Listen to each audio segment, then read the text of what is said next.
Good morning, everyone. You are at Miller Johnson's webinar and our coronavirus response team on Wednesday, June 17. My name is Mary Tabin, and joining with me is my friend and colleague, Sarah Willey. We are attorneys at Miller Johnson in the Employment and Labor Law section. Today, we are talking about the EEOC's updated guidance in our new world of COVID-19. Before we get started with a discussion regarding what the EEOC has been up to, wanted to share a few news alerts for the day. A bit of good news, Michigan reports still pretty low numbers for new coronavirus cases. We were at 125 new cases and 18 deaths. That brings Michigan to 60,000, a little over 60,000 confirmed cases, and 5,790 deaths related to coronavirus. And about a third of those deaths have been targeted at skilled nursing facilities. So the good news is we continue to trend downward with new cases and unfortunate deaths, and certainly trending down since March. The governor is going to hold a press conference today at 11 o'clock regarding the state's continued response to COVID-19. So if you are able, we may want to stay tuned for additional developments and perhaps a new executive order today, considering the expiration of the state of emergency is currently slated for just a few days on June 19, but that is widely expected to be extended. Another bit of news, U.S. officials expect insurance providers to cover COVID-19 vaccinations without copay once the vaccinations are developed and available. So not only are U.S. officials saying that, but the insurance industry also made a similar statement. So that is also a bit of good news. Trending downward on the good news here, a bit of bad news, but probably not anything not to be expected, is that the United States has seen bars and restaurants open up only to close again because of COVID-19 spikes. And that is not to be confused with anything here in Michigan. I have not seen anything at least in the Grand Rapids area concerning that. But in some cases in the United States, some closings regarding bars and restaurants have come after employees have tested positive for COVID-19 and others for customers who have done so. And similarly, regarding COVID-19 spikes, the states of Florida, Texas, and Arizona have set daily records for the most coronavirus cases reported in a single day. All three of those states have each reported over 2,000 new cases. So we are for sure not out of the woods yet regarding coronavirus in the United States, and we will keep on doing our best to social distance and enhance sanitization to continue to fight against that virus. So turning now to our topic of the day is the EEOC has, back in March, they issued its technical assistance questions and answers, which is just a fancy word of a fancy phrase for common questions that the EEOC had been receiving, that they put out clarifications regarding what employers should know about COVID-19 in the workplace, the ADA, and other EEO discrimination laws. So back in April, Miller Johnson conducted a webinar concerning the EEOC guidance regarding COVID-19 and a few updates along the way. So this webinar is solely focused on additional updates that the EEOC issued just late last week on June 11th. So if you are interested in seeing the complete EEOC guidance regarding COVID-19, you will see on the screen the link for that, and you are also welcome to go to our website and find the previous April 24 webinar that discussed the EEOC changes and guidance at that time. So just to remind us what the EEOC is all about, it is a federal agency, and EEOC stands for Equal Employment Opportunity Commission. And that federal agency enforces workplace anti-discrimination laws. So we're going to be spending a lot of time today concerning the Americans with Disabilities Act, commonly known as the ADA. And remember, that concerns employees in the workforce that have a disability that may or may not need a reasonable accommodation to perform the essential functions of their job. The ADA also covers employer medical exams and inquiries, which have been a hot topic considering we are all getting used to new medical exams and inquiries as our workforce returns every day amidst the COVID-19 world. EEOC also enforces Title VII, which you all are familiar with, regarding race, religion, sex, pregnancy, national origin, gender discrimination. And then it also governs the Genetic Information Non-Discrimination Act that concerns additional medical information and genetic history. And then also the ADEA, which is the Age Discrimination in Employment Act, where under federal law that protects our workforce that are age 40 years and older. So when we talk about the EEOC, we're talking strictly federal law. So as you know, we don't usually spend a lot of time differentiating between federal law and state law because most of the time they're aligned. There are a few instances where Michigan law is different than federal law, and so when that happens, and we will spot those for you today, but in general, when that happens, you always want to follow the law that is most protective of the employee.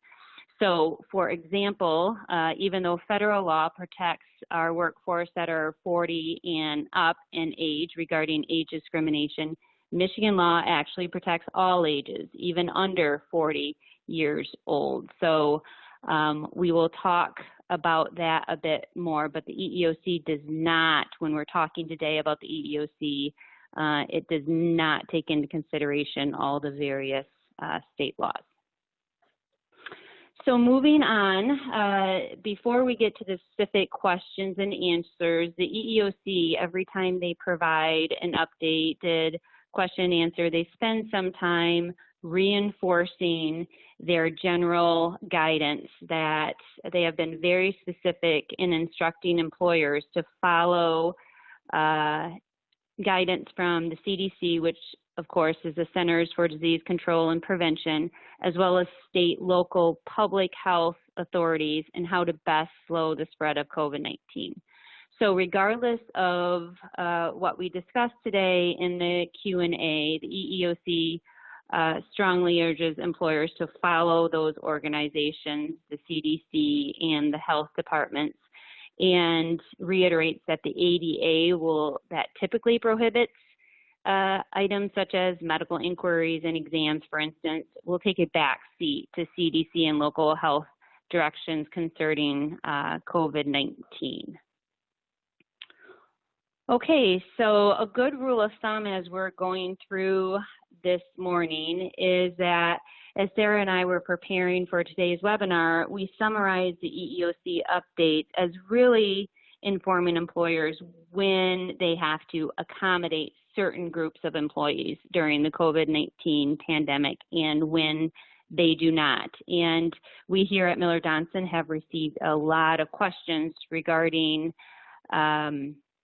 the very topics that the EEOC has tackled, so it's been good to get additional guidance from the source.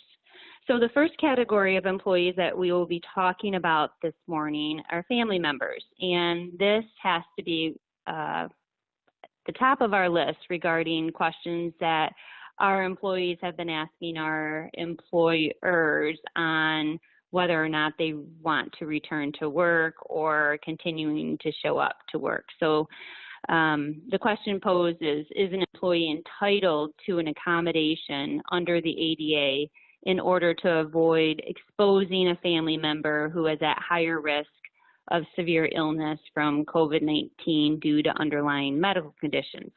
So the answer there is no. Under the ADA, employers are not required to accommodate an employee who doesn't have a disability based on a disability-related need of a family member whom that employee is associated.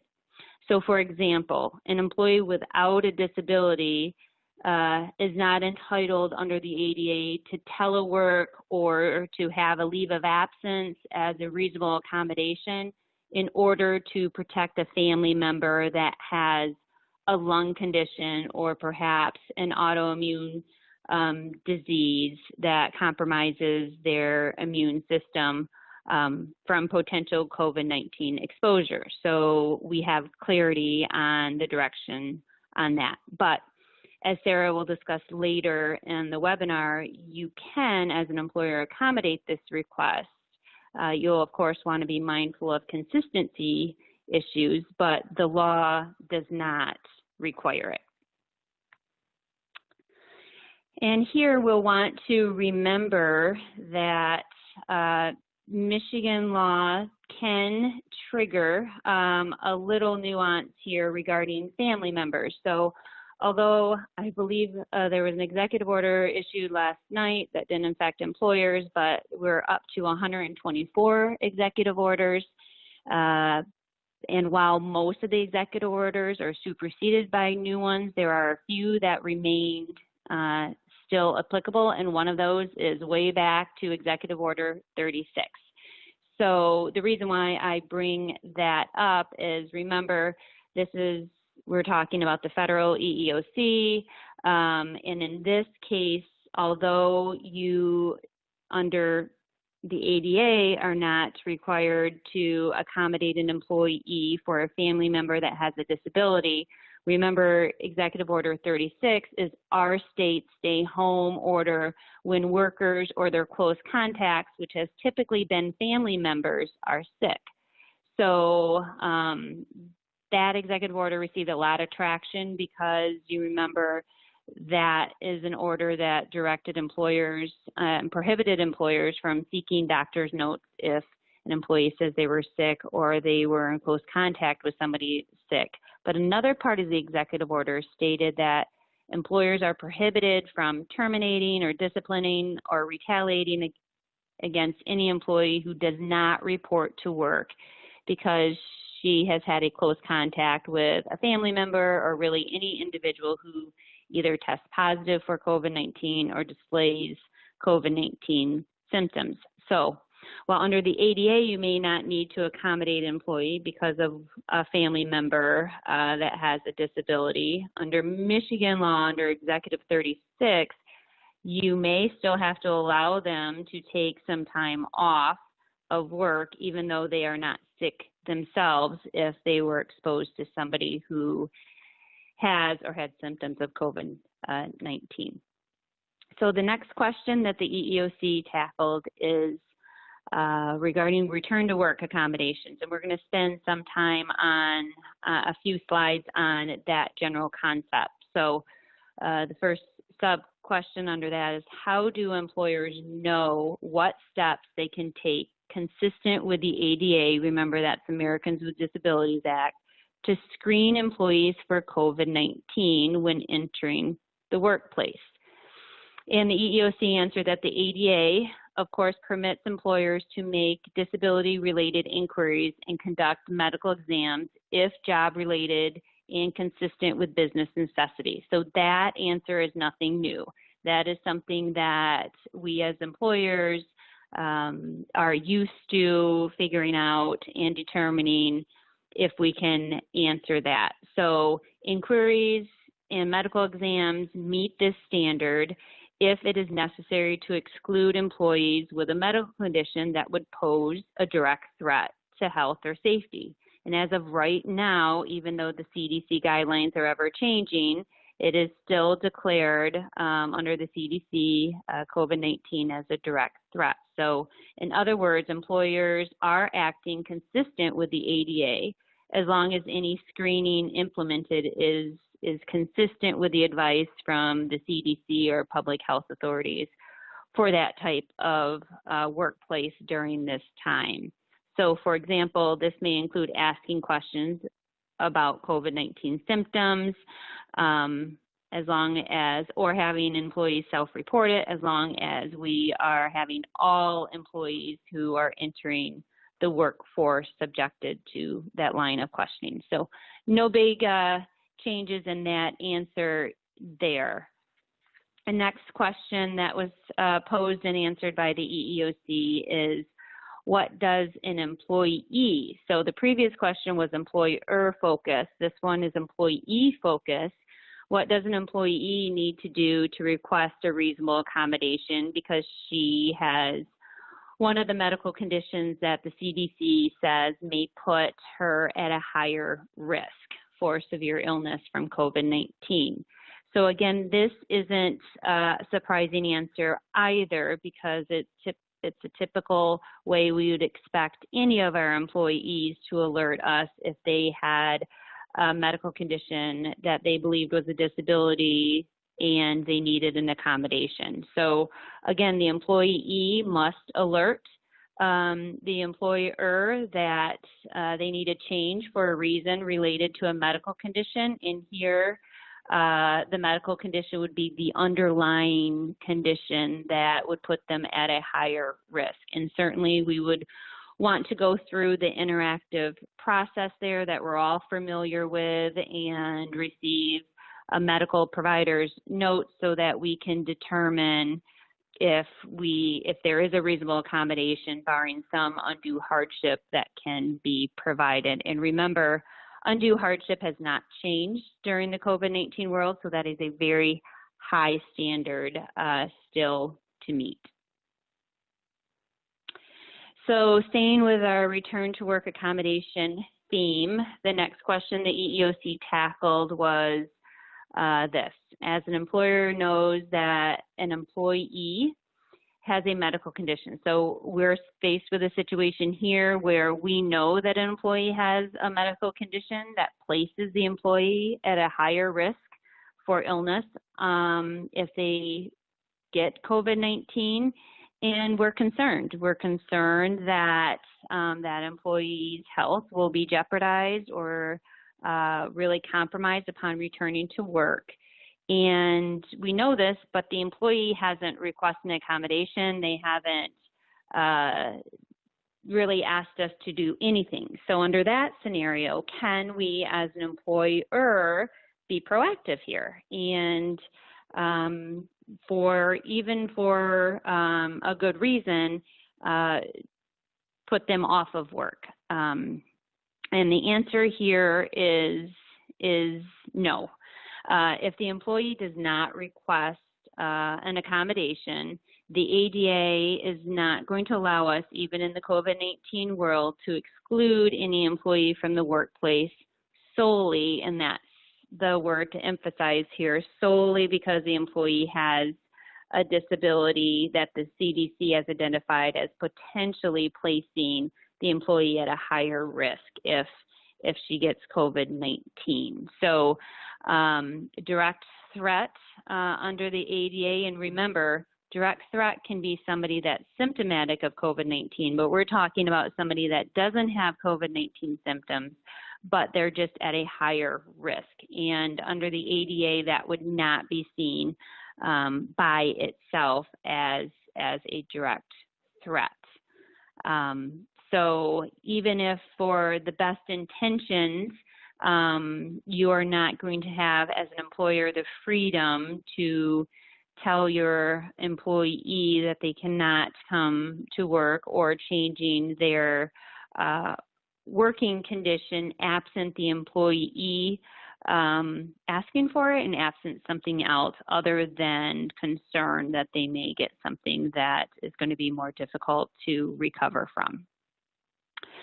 So moving on to the next question under the return to work category, and I believe this is the last question that the EEOC tackled regarding this subject, is the question about return to work. And in advance of having employees return to work, employers are lots of employers are wondering what their workforce is going to look like, and they want to, in order to plan for enough staffing, they want to know what they can ask employees and what they can't. So, for example, are there ways for an employer to invite employees to request flexibility in work arrangements going forward? So wanting to know if there's some type of reason, including medical reason, that the employee may not be able to return to work at this time so that they can arrange for appropriate staffing.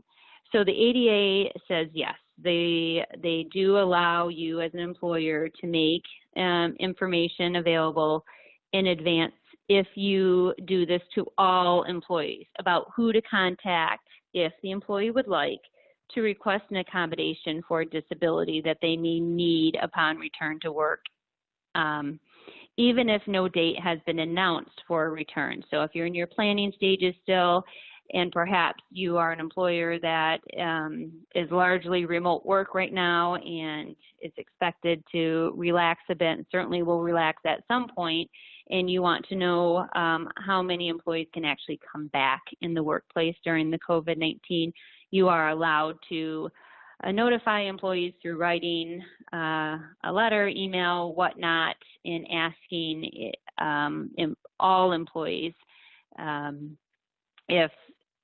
if they need an accommodation to let you know for planning purposes. Okay, so we're getting off that topic and we're going to talk about age. And the question, a common question that has been related regarding age are, you have an employee that is employees that are 65 years old and over. Now, you may remember the CDC has identified that category of our population, those that are 65 years and over, as having a higher risk for a severe case of COVID-19. And the CDC has encouraged employers to be flexible with this group. So the question here that the EEOC answered is, do employees age 65 and over have protections under federal employment discrimination laws? And the answer is yes. The ADEA, which remember is the Age Discrimination Act, prohibits employers from involuntarily, so the employee is not asking for it, the employer is involuntarily excluding an employee from work, placing them on a leave of absence based solely on his or her age. Again, even if the employer is is well-meaning, acting out of kindness and concern, that is not going to be allowed.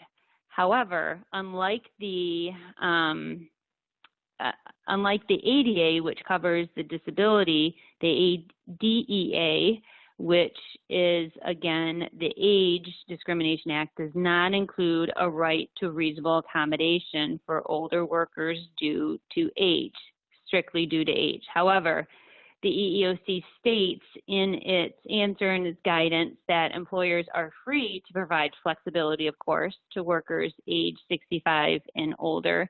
And here's where you want to pay closer attention to the EEOC's guidance and compare it to Michigan law, because the EEOC was explicit in their answers that you can treat your workforce age 65 and older more favorably than your younger workers who are age 40 to 64 based on age during this time. Now remember, Michigan law, though, protects all ages, so you will want to walk that fine line of complying with Michigan law if you are thinking of treating your workforce that is over 65 and up more favorably. Now remember, even though this particular ADEA Act prohibits us from excluding employees from work based his and her age, remember, if that you have an employee that is over the age of 65, but they also have medical conditions, now that will fall under the ADA, and you will have and could have a lot more flexibility regarding what and how you treat that employee. Okay, so then the next category of workers that the EEOC spoke to is gender, and this deals with caregivers and family responsibilities. So the question posed is, if an employer provides telework or any kind of accommodation, a modified work schedule, or other benefits to employees with school-aged children due to school closures. Now, schools are closed right now, but it's still up in the air in September on whether they will remain closed or whether they will open. So this is something just for planning purposes, because school will reopen in a short few months here. So if we have an employer that provides sort of accommodations for employees with school-aged children or distance learning during the pandemic, are there sex discrimination concerns? And as you can imagine, yes, there are. So we want to be careful as an employer to, when we provide flexibilities to that category of our workforce, we want to be careful not to treat employees differently based on sex or other EEO protected characteristics. So for example, under Title VII, female employees cannot be given more favorable treatment for school-aged children, for school closures or distance learning than your male employees because of gender discrimination. And you can't assume that female employees may have more caretaking responsibility for children than men. So the rule here is you certainly can provide flexibilities, and under different laws you may be required, such as the FFCRA, but even in discrimination laws you want to be careful even when you administer FFCRA benefits or other flexible issues that you do not run afoul and discriminate based on gender or other EEOC protected categories.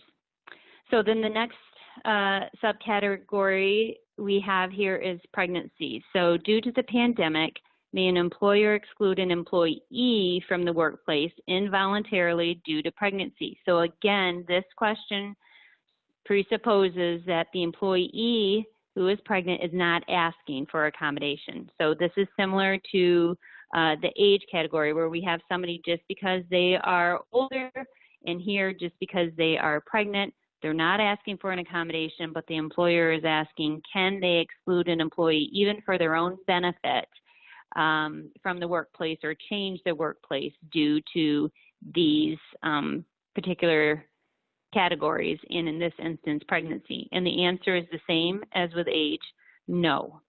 So again, even if you're motivated by concern for the employee, if you as an employer, you're not permitted to single out workers on the base of pregnancy for any adverse employment action. So if you're slow to bring back an employee because she's pregnant from a layoff, because the longer she's out of the workforce, you believe that's better for her, you are not able to do that and single her out.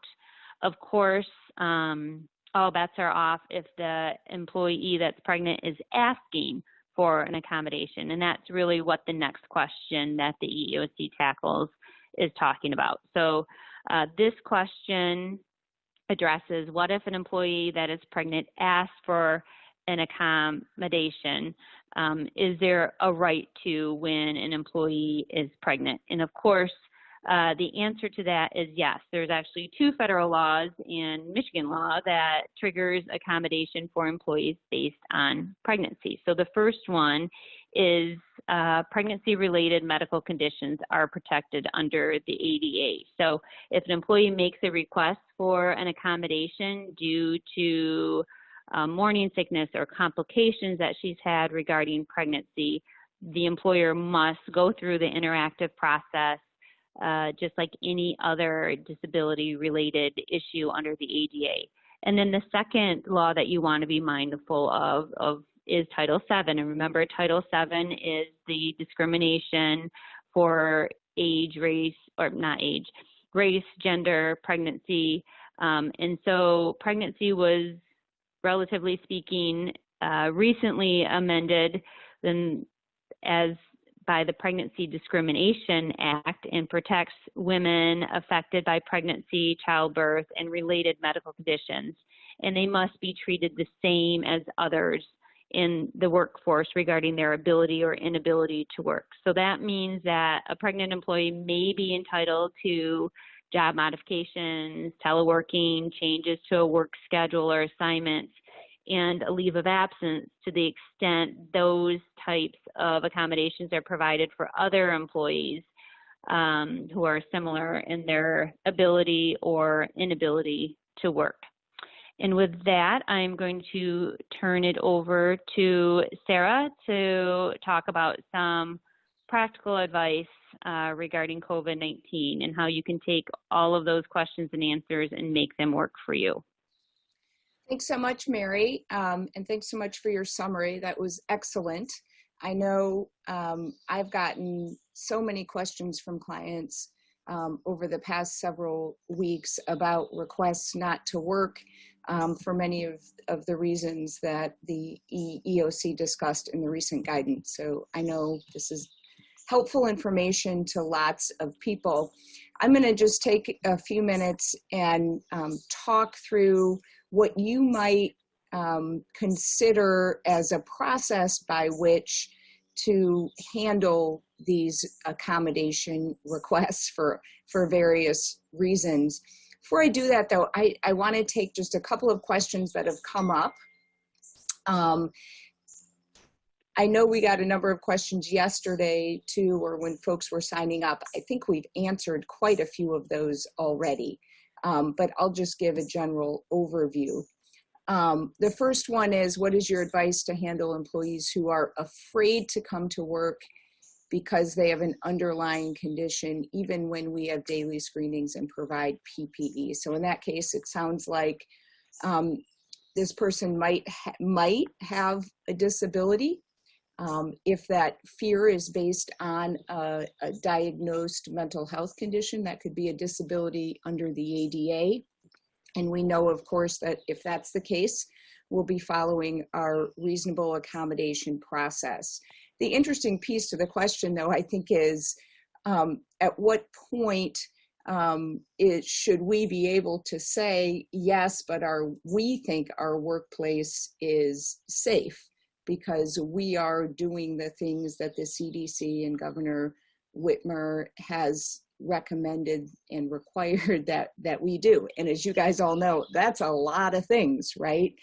But really, at the end of the day, we are going to be relying in a situation like that on the information from that employee's healthcare provider when they make a request for reasonable accommodation that's based on a disability. And we're going to have to take that on a case-by-case basis. So if somebody has a mental health issue, such as anxiety, and their provider says, really, right now in the time of COVID, this person is struggling so significantly that it doesn't matter what you do in your workplace, they are simply not able to leave home, much less come to work right now, that could be something that we are looking to accommodate. I will add, though, that is also a great example of how important communication with our employees is, helping them understand that their safety is our first priority and helping them understand all of the things that we are doing. Sometimes, but not always, those conversations can go a long way to resolving those issues. Another question, we're getting a number of employees bringing in doctor's notes saying the employee should be kept off work until July or August with no detail, just says due to COVID concerns. What should we do in these situations? Can we ask for more detail? Is this amount of time out considered to be a reasonable accommodation? So I thought that question was a good segue, quite frankly, into where I'm going, which is really what you want to do is have some sort of process by which you are considering these doctor's notes or accommodation requests and doing it in a consistent basis. And I'm going to go through the steps of that process, okay? So let's move to that.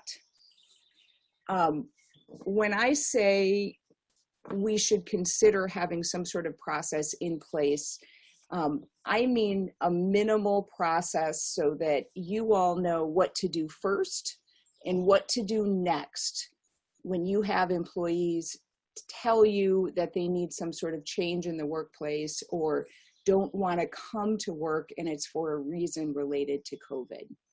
And when we develop our process, there really are 4 things that we should tick off. First, of course, we want to comply with what we have to do under the law, okay? So we have to comply with our ADA accommodation requirements. And just a reminder here, interestingly, the EEOC didn't address this one, but let's still not forget it. Let's be one step ahead of them for now. Don't forget, under Title VII, we also have a religious accommodation requirement, right? So there are 2 protected categories under federal law for which we have to provide accommodation. Those are disability and religion.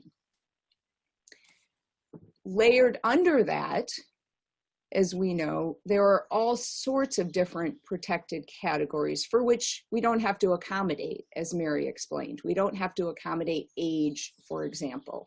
We don't have to accommodate gender. We don't have to accommodate familial status, but we have to treat those people in a non-discriminatory way, right? So our process has to be set up so that we comply with our accommodation requirements and also that it doesn't discriminate on the basis of any protected class.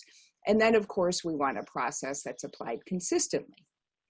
So I think you all really have 3 different options to consider when you think about how you want to handle COVID-19 accommodation requests.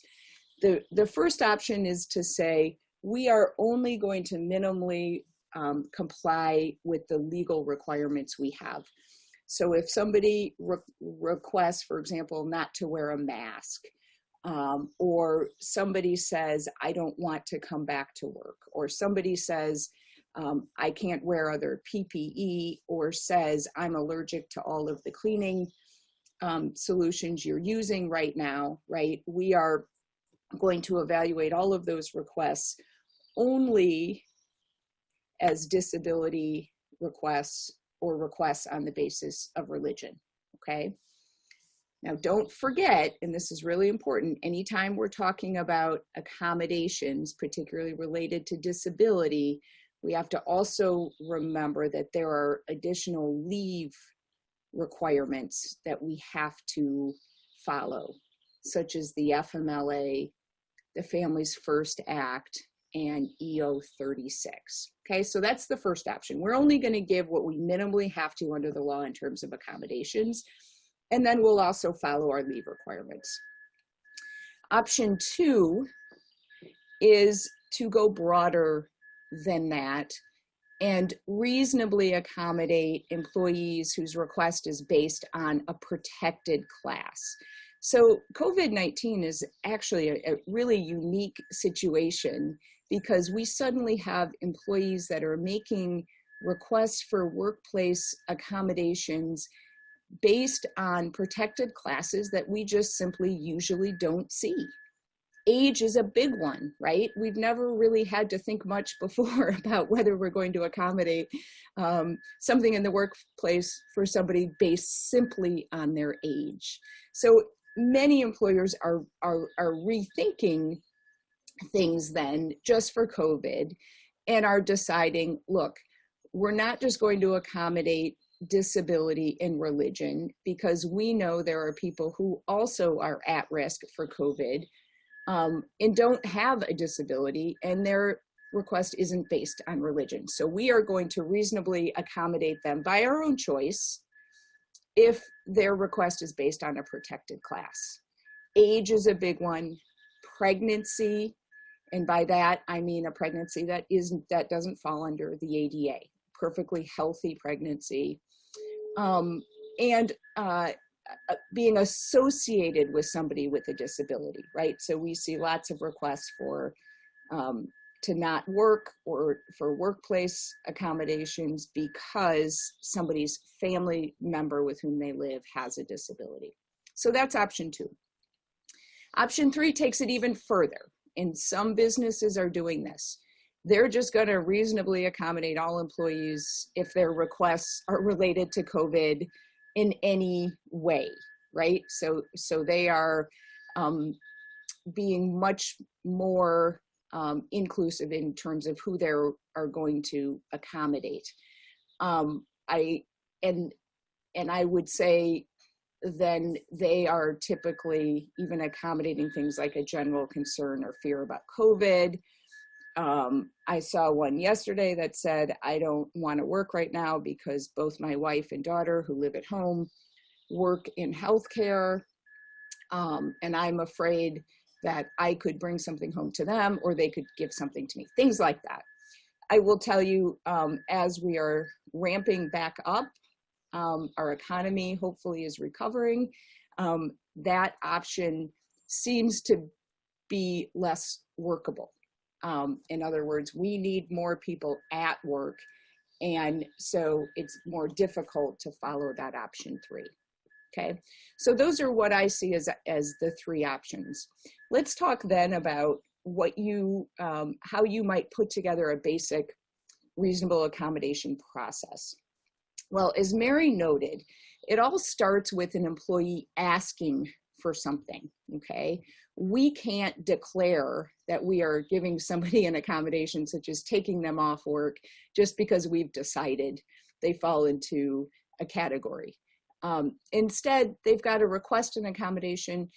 We can solicit it if we want to, but really it starts with a request. And here are the types of requests we're seeing. I'm not comfortable returning to in-person work because I'm pregnant. I'm not able to return to work yet because I'm recovering from COVID. I can't wear gloves. And Governor Whitmer is requiring me to. I'm not able to wear a face covering due to my religion. I have a hearing difficulty, and face masks make it difficult, if not impossible, for me to read lips. So now I'm struggling in the workplace. So those are the types of requests that we see. You should be educating your leaders and your HR folks that when they're hearing requests like that, now there's a process that we are going to follow, and one person is overseeing that process, okay? Next slide, please. Yep. So have an accommodation request form, okay? Have a form ready so that that person puts in writing, right? If you're a large employer, who they are and what their position is. They explain in writing the reason for their request. If it's based on a health condition, right? So if it's based on something that could be a disability, they describe it. They identify what they're looking for, their preferred accommodation. It could be something in the workplace, don't forget, guys. It could be a transfer to an open position, or it could be time off work, and they sign it. I love having a request form like this because it allows us all to take a deep breath to make sure we understand what this person is asking for and why, and to be making our decisions on a consistent basis. So if everyone is filling out these request forms, we can even look back at what other requests have been made. For those that have access to our online resource center, we do have a request form that we've developed specifically for COVID on that resource center. Okay, so employee fills out the form, and then after that, if it is based on a health condition, you can follow up, right? If it's a disability related request, require them to also provide an accommodation medical verification form. We also have that on our resource center as well for those who have access to that. Now, I know at the beginning of COVID, employers were largely discouraged from really requiring any information from providers regarding employees' abilities to work or return to work, et cetera. That really has changed. We are not seeing significant concerns from providers in terms of filling out forms like this. I do think it's important to have somebody fill out or have employees fill out the medical verification form for disability related requests, because we really do have to understand what the condition is, whether it's a disability. But really, more importantly, what we have to understand is what is the duration or length of this individual's need for an accommodation, right? So if they're asking for changes to their job responsibilities, or they're asking for different PPE, or if they're asking for time off work, in order for us to make a decision, we've got to know when and if that is going to change, okay? And in the world of COVID, unfortunately, in many cases, the answer to that is we don't know, and this need is indefinite. That from a legal standpoint, that information is very, very meaningful, because under the ADA, we don't have to provide time off work that's indefinite, okay? So from a legal standpoint, having that information and having it from the employee's healthcare provider is going to give you, the employer, much more latitude to make important decisions, okay? So after we gather that information from the employee, we have the request form. If it's a disability related request, we have the medical form. Then we follow what you guys all know is the interactive reasonable accommodation process. And this is the last step, step 3. So step 3 is that conversation, communication with the employee to talk about the nature of their request, what they're asking for, what other options are out there. And that's where we assess potential undue hardship of what they're asking for, okay? And again, just a note here, due to the nature of COVID, the length of many requests may be indefinite or unknown. That is really a relevant factor in terms of evaluating what's reasonable for an accommodation and whether it might pose an undue hardship. So next slide, Mary. That's what I thought.